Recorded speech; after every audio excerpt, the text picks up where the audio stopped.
Mu kigo cy'Ubufaransa cya Guadeloupe habonetse umugore ufite ubwoko bw'amaraso bwihariye wenyine ku isi buhabwa izina rya Guada Negative.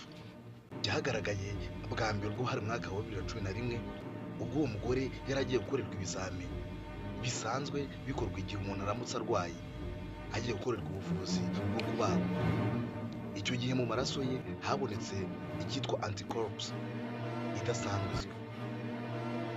Ubwo hari ku itariki ya 20 Kamena 2025 mu kiganiro umuyobozi w'ikigo cy'Ubufaransa gishinzwe ibijyanye n'amaraso EFC yatanze kuri Radio France Inter, yavuze ko ubwo bwoko bushya bw'amaraso bwihariye kugeza muri ubu ngubu bukaba bufitwe n'umugore umwe wenyine ku isi.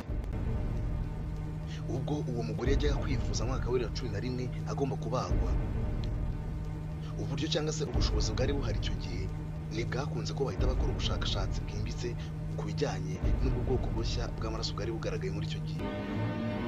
Nk'uko bisobanurwa na Thierry Peyrat, umuhanga n'umushakashatsi mu by'imiti n'ibinyabuzima bitandukanye, akaba n'umuyobozi muri icyo kigo cya EFC. Abahanga mu bya siyansi batangiye kwiga kuri ayo maraso yihariye cyane cyane guhera mu mwaka wa 2019 bagendeye ku tunyangingo duto duto twitwa DNA. Gusa kugeza kuri uyu munsi wa none uyu mugore akaba ari we wenyine wihariye ubu bwoko bw'amaraso kuri iyi si ya rurema.